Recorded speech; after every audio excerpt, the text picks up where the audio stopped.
All right, welcome and good evening. Welcome once again to the program, The Law, the People and Governance here on Spectrum Television. This is a political program that, of course, explains the policies of government to the people and as well takes back the feedback of the people to the government as well. And on today's edition of the program, we'll be talking about of course, just concluded Guba elections here in Akwa Ibom State that saw the PDP gubernatorial candidate in the person of Pastor Umoino emerge as the governor-elect of Akwa Ibom State. So that's what we're going to look at today on the program. My name is Rachel David White. All right, so before we x-ray that, I'd like to inform you that this is a program that allows you to be part of the conversation. So along the line, the phone lines are going to be open and the number will be displayed on your TV screen so you can be part of the conversation.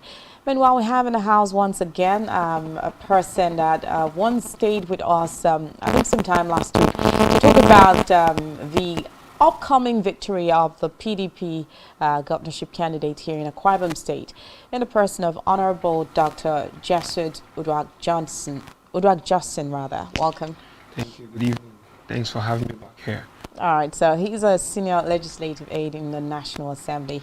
Okay, so a quick one. We're talking about Umoino's victory, uniting the divisive factions here in Akwa Ibom State. And I'd like to ask, the 2023 elections have come and gone. Now, what is your personal assessment of the whole process? Once again, thank you. I would say it was okay. It was okay, and the governorship election and the State House of Assembly election was okay. We thank God that it has come and gone. It was a success. And back here with us in the States, it was a great one, and we want to thank God for victory. We want to thank God for standing by us and granting us victory. Okay, so I'd like to quote your words. I may not quote actually, but you know, put back your words. Yeah. When you said that you were optimistic about the fact that PDP was going to win in Akwa Ibom State and that other parties were just escorting the winning party. Yeah, I said that because I'll use this as an example. A student who goes to school, sits in class and studies very well, does his or her work very well, has no fear going into the exam hall. Wow, that's a big example. So we're prepared. We had done our homeworks very well. Okay. And we're prepared. So I was confident on victory. Okay. Yes. So and there's no two ways about it. Now, I've been asking this question for quite some time now. Don't you see, you know, the power of incumbency come to play? For example, of course, you know, Domimano being like the leader of the PDP here in Akwa Ibom State has a preferred candidate for the people. Now, what's the chance that he could actually have had a candidate and then the candidate did not emerge as the winner of the election? Is that even possible? I know that we might have seen it in other states where we have, you know, returning governors being, you know, pushed out of their seats and another party emerges as the winner. But didn't you see the power of incumbency come to play? I mean, people supported PDP because he was the governor's preferred candidate. Okay, I'm glad you said, you mentioned other states. There are other states who lost even when the party was in power. Yeah. So I don't think I wouldn't say people supported the PDP rather because the governor is PDP. People are following a trend of good things. Okay. Why I say that is people did not vote Pastor Umoino because he was anointed by the governor, Udom Emmanuel, or voted the PDP because we're in power. But over time, I said this the last time I was here. Akwa Ibom State has been lucky, or we've been blessed. Let me not use the word luck. We've been blessed with a set of governors who have done well, and even in the party. You understand? So I don't think at this point or at this phase we want to step aside from that circle of goodness we're enjoying. Okay. Yes. In life, once in a while, it's good to shift away from the normal, okay, and then try something new. In this regard, what's your definition of normal? Well, PDP has always been, Akwa Ibom has always been a PDP state. Okay, I think at this point I'm going to ask a simple question. Has PDP done well in Akwa Ibom so Well, you're far? sitting on my seat. It's my Okay, decision to ask questions. okay, so I would say this. PDP has done extremely well from inception. You understand? I mentioned it earlier here, the last time I was here. Akwa Ibom State is PDP, and PDP is Akwa Ibom State.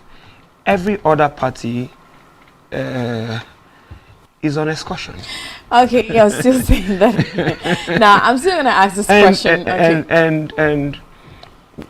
We're open to all as a party, as the governor-elect is open to all. He is not a man who would segregate or keep some people aside. Okay. He has come to run an all-inclusive government. I don't think I'm satisfied enough, to let you go on that question now. Okay. PDP has retained Akwa Ibom State. Yeah. What is it that they might have done differently, just to keep, being ahead of every other party? Everything. We've done everything different from other states. There are other states who had PDP governors and they lost in the states. As a matter of fact, lost in their polling units. You understand? And we've done everything well. That's why the people still need us back here. They are not willing. They need us here because we've been doing everything right by God's grace, by the help. It's not by our power as people. We've done our part and we've seen the grace of God help us with the little we've done. Push it forward. Okay. Before I ask this question, let me ask in a general term. Did you see the, the incidents of vote buying come to play in the just concluded Cuba elections? Not in Akwa Ibom State. Okay. Now, you said not in Akwa Ibom State. Yes. I may not have the footage immediately, but I'll sure play it once I get it. But the PDP was accused of vote buying. Okay. We had some evidences to show that. So, would you now say the poll was won free, fair? I mean, of course, it was a credible process. It was a credible process in Akwa Ibom State. To the best of my knowledge. Okay. In Akwa Ibom State, it was credible. I would use my units. I am from Ibom, Sudan, and Ward 2. I would say in Ward 2 we have 10 villages. Okay. And all of it was I personally moved around the different units to make sure I saw things for myself. I did not want to wake up the next morning and hear one story from the social media. So I had to move around myself. And so I would say it was free and fair. Okay. Now, it leads us to, another thing entirely. Now, PDP has, the candidate, Moino, has promised to run an all-inclusive governance, right? Yes, yeah. Now, how feasible is that? Okay, I'm asking how feasible, considering that, in some of the, opposition have challenged, some of the opposition parties have challenged the polls already. The YPP candidate has already said he is not satisfied with conduct of the elections.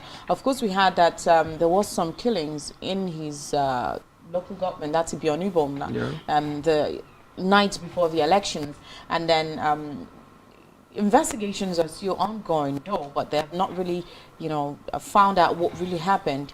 We also had the likes of the YPP, the wife of the deputy governor of the YPP, governorship candidate of the YPP. Yeah, the person of the Janet Amber, come out to accuse Akoni openly, although she debunked that fact. But don't you think that there should have been, a proper investigation to also, go into that to clear it to the people? But also, let's talk about link it to the feasibility of.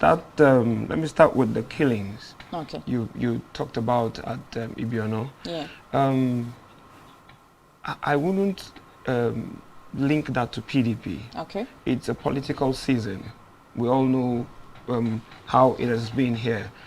Take, for example, what has been happening in Lagos. Yeah. Doing from the presidential election, even up to the last election. We saw footages everywhere on social media, live footages of how the APC thugs went about and with crested branded cars causing mayhem there. You understand?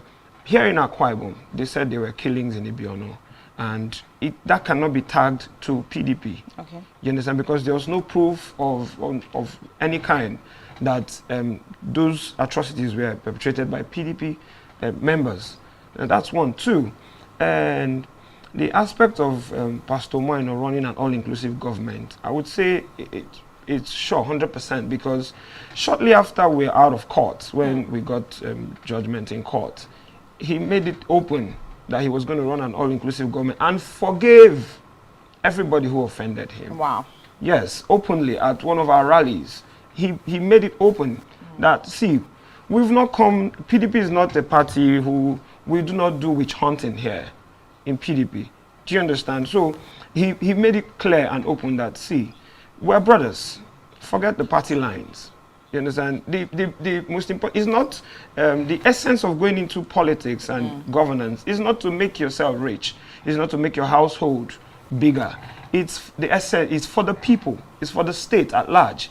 You understand? So Pastor Moino is not one who would come and hold grudges because of what had happened in the past. That's why it's in the past. So we'll let it go. We're moving forward. We're saying, come, let's join hands together. Hold my hands and let's hold your hands and walk together through this darkness till we see a brighter day as a people in Akwa Ibom State and the PDP at large. So it's an all-inclusive government. Okay, now, yes. Talking about, the court, now we've had APC and YPP, call for cancellation of the elections. Now, with reasons that so many irregularities marred the, conduct of the elections, should PDP be worried about, post? In the presidential, sorry to cut you, in the presidential elections, okay. PDP and YPP and Labour Party also calls for cancellations. How's that going thus far? Well, it's still in court, and of course, we know how that's. Yeah, we're asked to meet in court, and let's meet in court. But should PDP be worried about post-elections litigations? We're not worried about any of that, because we know that it was won free and fair. It was square, and there's nothing to hide. It's only one who has something to hide that would begin to feel some sort of way. Okay. And so we're good. We're ready. All right, this is just to remind the people that this program is a program that they can actually be part of by calling the phone number displayed on the screen to join the conversation. Feel free to send us a WhatsApp or a text message. We'll go on a short break. When we come back, we'll start taking your calls. So stay tuned.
All right, welcome back. It's still the program, The Law, the People, and Governance here on Spectrum Television.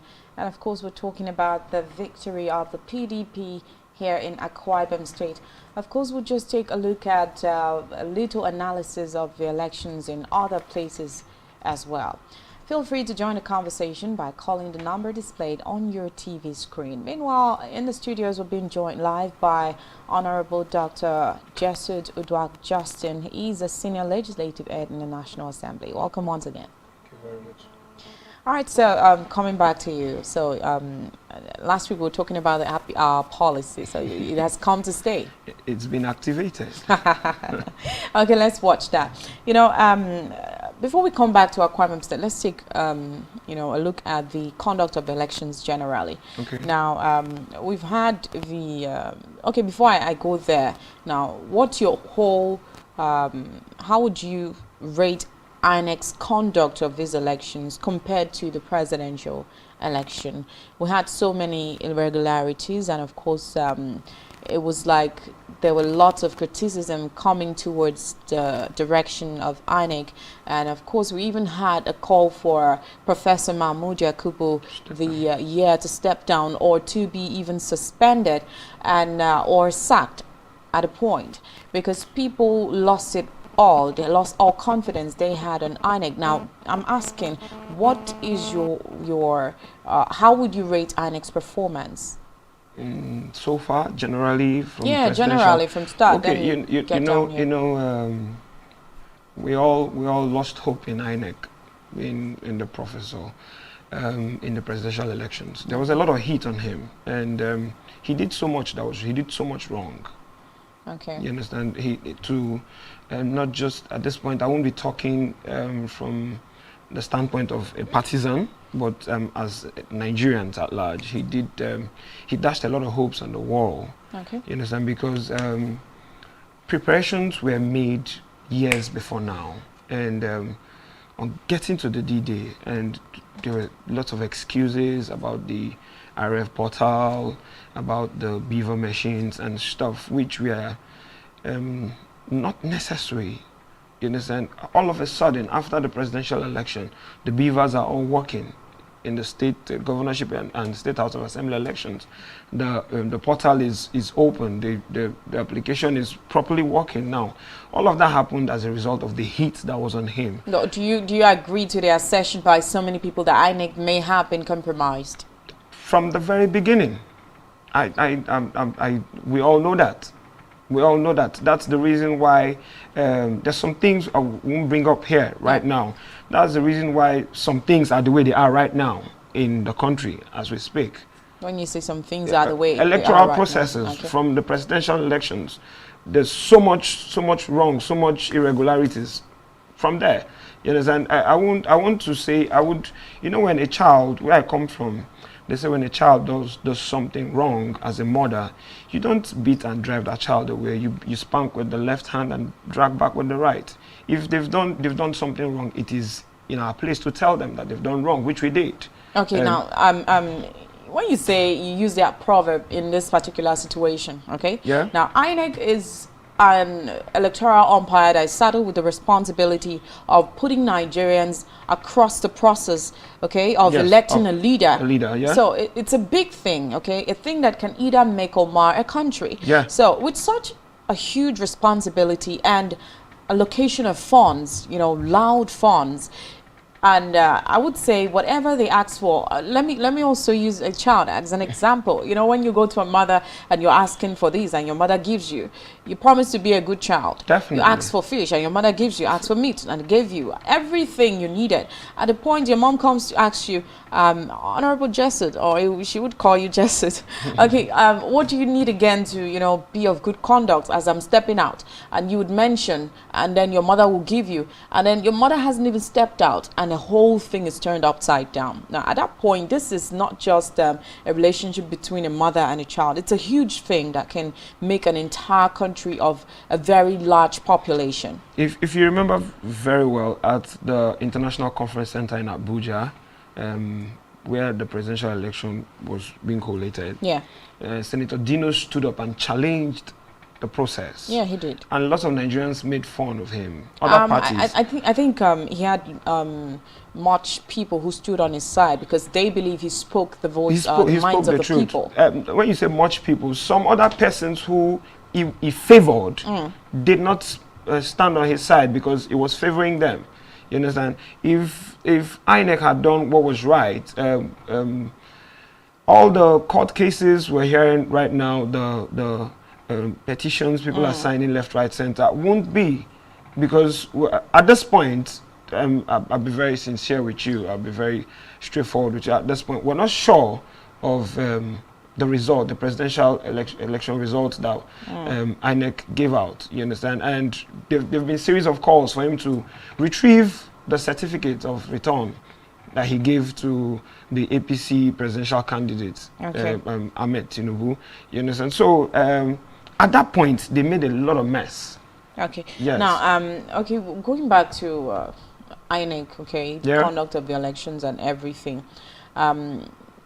That's for the presidential. Okay, let's come back to the Guba polls, the State Assembly. Now, compared to their performances in the presidential polls, would you say they upgraded this time around? Yes, they definitely did. That's why I used that proverb. I said, when a child does something, you correct. If somebody does something right, you let them know they've done something right.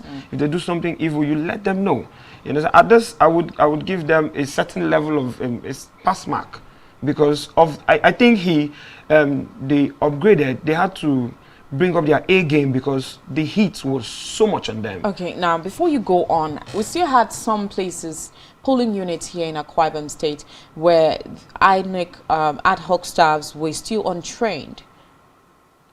Where INEC ad hoc staffs were still untrained. Yeah. When I mean untrained, I mean some of them couldn't even handle the beavers very well. I'm just hearing that now. It is totally very wrong. If you have proofs to that, of course, we had a guest here yesterday. I had that to prove in his polling unit. Okay, I'm just hearing that. Okay. I won't tell you I went across the 31 local governments and all the units to. So if there were ad hoc staffs who were untrained, it is totally wrong. But like I said earlier, if somebody does something right, you let them know. If they do something wrong, like they did in the presidential election, everything was wrong, totally wrong. There was nothing right they did. But in the Gobble polls, they stepped up. I would say this: they stepped up. That is why election was somewhat peaceful. It went well in Akwa Ibom State. Okay. I'm going to lay emphasis on Akwa Ibom State because this is my state. Okay, we'll move away a little bit from Akwa Ibom State to Lagos State. Okay. Yeah, you may have not been their presence, but at least you've seen a whole irregularities that went on in Lagos State. We saw before the elections, we had MC Oluomo, of course you know him, who came out publicly to, of course, warn the Labour parties not to vote for their candidates, Divisive.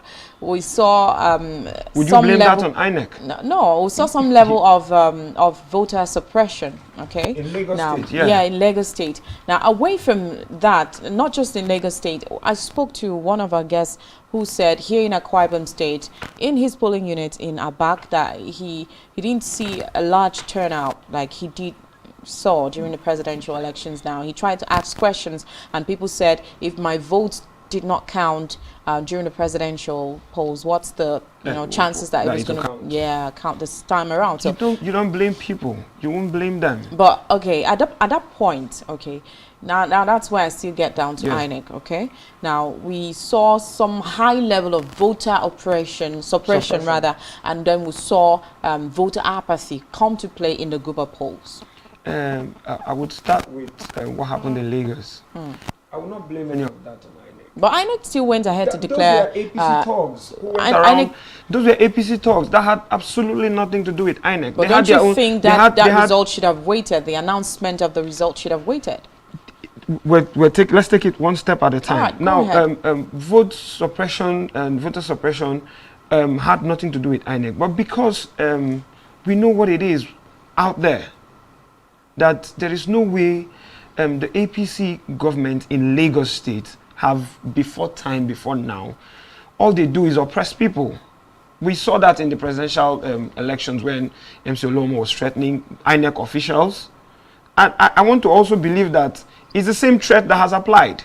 Because people don't want to, after doing the right thing, as INEC officials, don't get home safe. Do you understand me? There were talks, there was so much, I saw so much online. You understand? And at some point, I would say this. These people are human beings. They have emotions. INEC officials, I mean. You understand? When you see a man with guns standing and waiting for you, just okay. For example, when he was saying, if you know you're not going to vote APC, please don't vote. Now, what would you do when you see thugs everywhere with weapons? Would you still go and vote any other party other than APC? Wouldn't you just keep quiet and go back home? That is absolutely what played out in Lagos. Of course, during the elections day, we had resource persons in Lagos who spoke live to us on the scene, telling us that he had over 20 thugs who denied him access into the polling units. But the question still stands: should INEC had gone ahead to, declare the right thing? The right thing that should have been done was to call it inconclusive, like what's happening in Abia State and Enugu State, even at Adamawa State. Even at Adamawa State. You understand? Such a thing should happen too in Lagos. That is how we should be. But like I said earlier, the APC-led administration would not let anybody breathe fresh air. And Lagos is a stronghold for them. Okay. We're seeing lots of agitations, come to play when it, ethnic, separatist call for the Yoruba and the Igbos to stay aside. Lagos is largely dominated by the Yorubas, rather. Away from that, now let's come to the words of the former president of Nigeria in the person of Goodluck Jonathan, who came out to say that a country who do not vote in their leaders, through the ballot, is doomed as a failed state. Would you conclude in all of these irregularities that we've seen during these elections? We even had the European Union observers, international observers, come out to say they are disappointed in the electoral umpire. Would you say agree to that session? If we as citizens are disappointed, what do you think the international body would say? Were you not disappointed? Oh, we also had, another international body come out to say they saw the polls, especially in Lagos State, go free, fair, and credible. Forget, those are people paid by APC to come and talk, say all they can say. Yeah, I say this on TV. There are people who in diaspora who come to Nigeria and front as international observers and say rubbish just to favor the APC-led administration. And I think those are one of them. So would you agree to the assertion that Nigeria is a failed state? And also, I'll let you answer this one first. If His Excellency, the former President Goodluck Jonathan had said, I think if he said Nigeria was a failed state, with all due respect, he's one of the fathers of this failed state. Okay.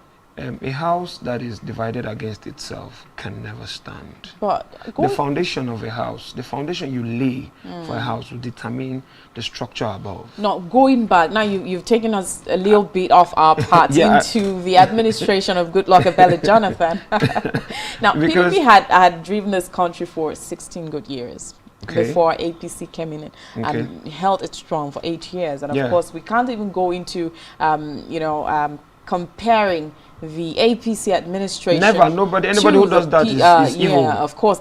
Oh, really? Anybody who does that is evil. Okay, PDP held this country firm.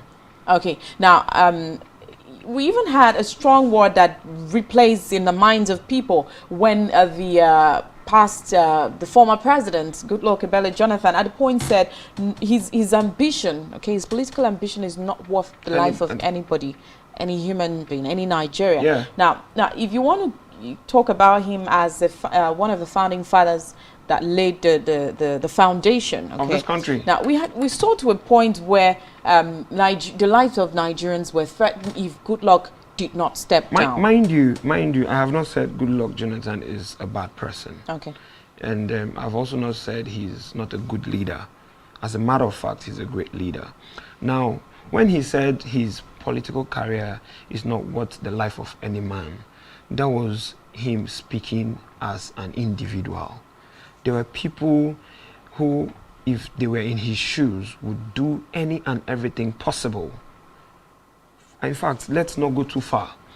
This administration, led by His Excellency Muhammadu Buhari, I remember a time when the Commander-in-Chief said to Goodluck Jonathan he was going to make the seat of power ungovernable for him. Now, and this same man was calm, didn't react, didn't respond, because he comes from a different school of thought. We cannot all be thinking the same way. You understand? Goodluck Jonathan is a great man. He's a very calm man. He's one of the people, as a matter of fact, he's one of the leaders in Nigeria I respect so much. For the singular act that it is very difficult for you to unseat a sitting government and take over power. For him to have handed over power peacefully and said, it is not worth the lives of anybody. Yes, there were people who were ready to cause chaos if he had refused. Yeah. If you understand, there were people who were, but he looked beyond himself. Like I said earlier, politics and power is not about we as the individuals or as people in politics. It's for the people, the constituents. Okay. Now, that will make me ask you one question. Okay, I think you're in the right position to answer that question. Okay. As someone who has a seat already in power, representing his people. Okay, there is this assertion that political offices is supposed to be an office that is occupied by public servants who are ready to serve the people. But seems Nigerian politics is being played in a different way. We have a system where a whole lot of money, chunk of money is being pumped into, okay, rather than being sent out to the people. So it now looks like a seat where people occupy, some politicians occupy to inherit wealth and thereafter, you know, bring in maybe their friends or family members to inherit wealth as well. We also had someone who, you know, said, sometimes while aspiring for these offices, you have people who, okay, the cost of getting a form, acquiring a form for this office is huge. So you have people, family members, friends who support you. Now, what are you supposed to give them in return? You're supposed to make them part of your cabinet. So you have to, you know, make it possible, okay, when you're in office. So the money you should use in serving the people, you now use in settling the debts you incurred during getting into office. That ideology is wrong. Okay. Okay, for example, let me use Governor Dom Emmanuel as an example and let you know that that does not apply to everybody. That's why I said some politicians. Yes, I like the fact that you said some politicians. Normally, anybody would expect that after his service in the state as a governor, as executive governor of Akwa Ibom State, he would move to the Senate. But no, he had to step aside and encourage others, which is what a true leader. Now, understand that most people in the corridors of power, especially in this administration, have absolutely no business. I say this and I say this confidently. Have absolutely no business in the corridor. They are not leaders. We have people who have no business in leadership as leaders. Other countries are going through natural disasters. We are going through leadership disaster because we have people who have no business in the corridors of power as our leaders. You understand? And that does not, it's not everywhere. I will still use Dom Emmanuel as an example. He would have. I have one question for you after that. Yes, he would have probably just moved to the Senate, but there are other people. He gave way and encouraged other people because he knows and understands that it's not about him. That still brings in the part where I say you have some people support you, so you want to bring them into power as well. Now, when you say some people support you and you want to bring them into power, if over the years I have taken time to study you, I've seen you around me, and I've studied your traits, and I see that you fit into a certain position that would not just help you as an individual, but the state, your constituent, from your ward level to the state level to the federal level and the nation at large. What would you think? Would you think I would go out there and get a totally different person when I know that I'm seeing somebody who fits in very well?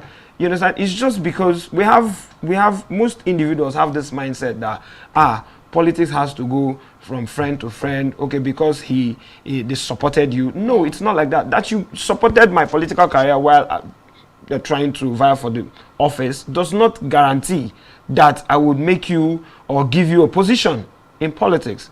And it's only leaders who are greedy, who have an ulterior motive from the very beginning, do that.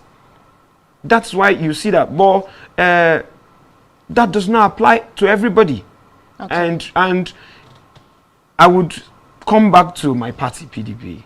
We are very particular about leadership. We're very before. Do you know that there were before the governor had picked? You have to ask now. Yeah, before the governor had picked. One question. Before the governor had picked Pastor Moino to be the next governor, he had, after picking him, he decided he must have done some consultations, asked questions. Does this man fit in? And he did. Okay. And the people pushed in their support. One last question. Thank you. A few seconds now. Do you think that you talked about the governor, Udomimano, picked Moino because of his threats? You may have saw in him. Do you think that we'll see some level of godfatherism come into play here? No. There's no godfatherism coming into play there because, for example, can you count how many of the local governments Pastor Moino, Udomimano joined Moino for the politics, for the rally? Just 2. His local government, Una, and Moino's local government. There's absolutely nothing like godfatherism here comes to play. It's something that what would I'm trying to get the right word for it. He does not just deserve it, because if I say he deserves it, meaning that's godfatherism in play. He is the man for the job. Okay. There were other people. He would have probably just picked any other person. Do you understand? But like I said, after proper consultations, and we decided. I should have expected after proper assessment and consultation. Thank you. All right. Thank you so much, Honorable Dr. Jesse, for being a part of the show today. I'm grateful. All right. All right, back to the people. It's still the program, The Law of the People and Governance, on your TV screen. We'll come back here tomorrow to talk politics. Stay tuned. Meanwhile, my name is Rachel David White. Don't forget to follow us on YouTube and subscribe also to our YouTube channel, which you can find on our website, spectrumtv.ng. Good evening.